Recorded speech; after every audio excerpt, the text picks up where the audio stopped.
Perkenalkan, nama saya Azmi Armianto Caniago dari kelas 1 MA 18, jurusan Ilmu Komunikasi. Asal universitas saya adalah Universitas Gunadarma. Di sini saya akan menjelaskan tentang analisis semiotika pada film Preman Pensiun The Movie. Apa aja sih yang saya temuin? Ini dia kelanjutannya. Preman Pensiun adalah film laga komedi Indonesia tahun 2019 yang diadaptasi dari sebuah sinetron berjudul sama yang pernah tayang di stasiun TV RCTI.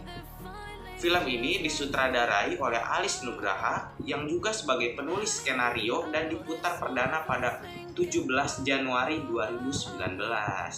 Selanjutnya, saya akan menceritakan tentang sinopsis dari film ini. Setelah 3 tahun, bisnis kicimpring Muslihat mengalami masalah karena penjualan kicimpringnya mulai menurun. Muslihat juga menghadapi masalah baru saat Safira, yaitu anak perempuan satu-satunya, sudah tumbuh remaja dan mulai didatangi oleh lelaki. Masalah lebih besar kemudian muncul ketika ada masalah di antara mantan anak buahnya. Semiotika adalah ilmu tentang tanda. Perintis awal semiotika adalah Plato yang memeriksa asal-muasal bahasa. Kata semiotika berasal dari bahasa Yunani yaitu seme, seperti dalam semiotikos, yang berarti penafsir tanda. Sebagai suatu disiplin semiotika, berarti ilmu analisis tanda atau studi tentang bagaimana sistem penandaan berfungsi. Tujuan saya dalam menganalisis semiotika adalah untuk berupaya menemukan makna tanda, termasuk hal-hal yang tersembunyi di balik sebuah tanda, bisa dari teks, iklan, berita, maupun tanda lainnya. Karena sistem tanda sifatnya amat kontekstual dan bergantung pada pengguna tanda tersebut. Dalam video ini, saya berupaya untuk menemukan hal-hal yang tersembunyi di balik sebuah tanda pada film Preman Pensiun The Movie. Yang pertama, di sini ada keterangan jalan. Jalan secara denotasi merupakan prasarana yang digunakan masyarakat untuk melintas, baik dengan menggunakan kendaraan ataupun dengan cara lainnya. Secara konotasi, makna jalan di sini adalah berkencan dengan pasangan. Nah, makna semiotikanya di dalam film ini yang saya simpulkan, makna kata jalan yaitu artinya berkencan dengan pasangan.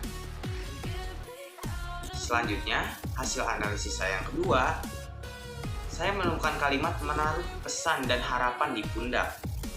Makna semiotika dari kalimat ini adalah memikul kepercayaan dan tanggung jawab dari orang lain. Yang ketiga adalah menang secara ksatria. Secara semiotika, menang secara ksatria yaitu maknanya adalah menang secara terhormat dan menjunjung tinggi sportivitas. Selanjutnya, yang keempat, ada olahraga.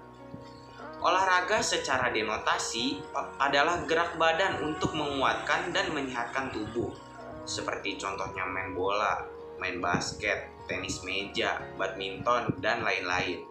Olahraga juga bisa diartikan sebagai aktivitas yang melibatkan fisik dan keterampilan dari individu atau tim yang tujuannya untuk hiburan. Secara konotasi, makna olahraga di dalam film ini yaitu berkelahi, bertempur, ataupun berperang. Nah, dapat saya simpulkan berarti makna semiotika dari kata olahraga pada film Preman Pensiun ini artinya adalah berkelahi, bertempur, ataupun bertarung. Yang kelima itu ada batu akik. Batu akik secara denotasi yaitu batu mineral yang terbentuk secara alami melalui proses geologis. Namun secara konotasi, cincin akik di sini yaitu cincin akik peninggalan Kang Bahar yang merupakan cincin yang sakti, yang legendaris dan disegani oleh masyarakat sekitar. Nah, makna semiotika yang dapat saya simpulkan dari cincin akik ini, cincin tersebut dipercaya oleh masyarakat sekitar sebagai cincin yang legendaris karena peninggalan dari Kang Bahar. Cincin akik tersebut dipercaya mampu mematahkan 3 tulang rusuk sekaligus dalam sekali tinju.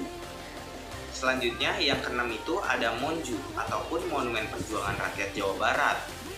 Nah, makna semiotika dari Monumen Perjuangan ini secara denotasi, Monumen Perjuangan ini menjadi salah satu monumen yang cukup terkenal di Kota Bandung. Monumen ini dibangun untuk memperingati perjuangan rakyat Jawa Barat melawan penjajah. Secara konotasi, bagi para pecinta film preman pensiun, monumen ini sangat erat kaitannya dengan film tersebut. Karena monumen ini sering menjadi tempat pertemuan atau background pada film preman pensiun. Ketika orang-orang melihat monumen tersebut, pasti yang mereka pikirkan adalah film preman pensiun. Selanjutnya kita akan masuk ke pembahasan yang ketujuh. Nah, pada pembahasan ketujuh ini ada adegan pada film preman pensiun The Movie di mana pacar dari anak Kang Mus yang dikejar oleh Kang Murad, Kang Pipit, dan juga Kang Ujang.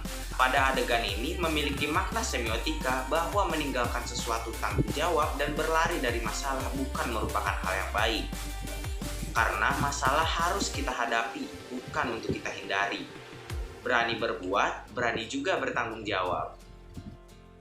Selanjutnya yang ke-8 itu adalah kejepit di ketiak istri. Kalimat kejepit di ketiak istri ini memiliki makna semiotika.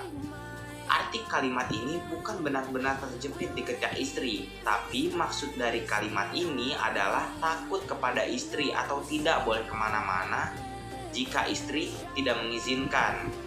Pada film preman pensiun ini, Dik-Dik sangat takut dengan istrinya yaitu Imas. Hasil analisis saya yang ke-9 yaitu ada teras rumah Kang Bahar. Teras rumah ini memiliki makna semiotik. Secara denotasi, teras rumah adalah pada umumnya teras rumah kayak tempat ngopi, ngeteh, umum aja gitu. Namun secara konotasi di film ini teras rumah Kang Bahar merupakan tempat bersejarah bagi Kang Mus.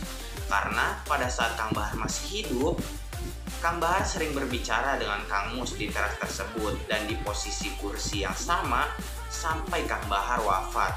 Kang Mus selalu duduk di kursi yang sama apabila berkunjung ke rumah Kang Bahar. Hasil analisis yang saya temukan ke-10 yaitu ada jeruk bali. Nah, jeruk bali ini memiliki makna semiotika. Secara denotasi, jeruk bali adalah jenis atau bagian dari buah jeruk. Nah, namun secara konotasi, jeruk bali di sini menunjukkan bahwa usia kandungan Imas sudah lebih dari 1 bulan. Terus jeruk bali di sini juga adalah buah yang diinginkan oleh Imas, yaitu istri dari Dik-Dik yang sedang mengidam. Selanjutnya yang ke-11 itu ada preman. Nah, kata preman ini memiliki makna semiotika. Karena bagi sebagian besar masyarakat, preman seringkali dianggap sebagai orang jahat atau orang yang melakukan tindakan kriminal. Tapi pada nyatanya, tidak semua preman seperti itu. Contohnya pada film preman pensiun, terutama anak buahnya Kang Bahar nih atau anak buah Kang Mus. Pada film preman pensiun ini ada banyak preman yang tidak melanggar hukum dan preman yang patuh pada tata tertib. Sebenarnya si Gobang di film ini dia itu gak jahat. Dia itu adalah preman yang ramah dan baik. Cuman karena dia terbawa emosi dan memiliki rasa balas dendam kepada Dik-Dik, maka dari itu dia melakukan tindakan kriminal. Selanjutnya yang ke-12 yaitu obrolan Kang Bagja dengan ketiga putri dari Kang Bahar. Nah, tentunya hal ini punya makna semiotika dong. Secara denotasi, obrolan ini merupakan obrolan biasa pada umumnya. Obrolan antara orang tua dengan anak-anak muda. Namun secara konotasi, adegan ini mengandung semiotika yang sangat jelas jika kita perhatikan. Bahwa komunikasi atau silaturahmi dengan orang-orang terdekat sangatlah penting. Terlebih lagi jika yang muda selalu mendengarkan nasihat dari yang tua. Seperti pada film ini. Di mana pada adegan ini Kang Bagja menasehati perihal ziarah kepada ketiga putri Kang Bahar. Kang Bagja itu ngomong, tujuan dari ziarah adalah agar kita selalu mengingat kepada kematian.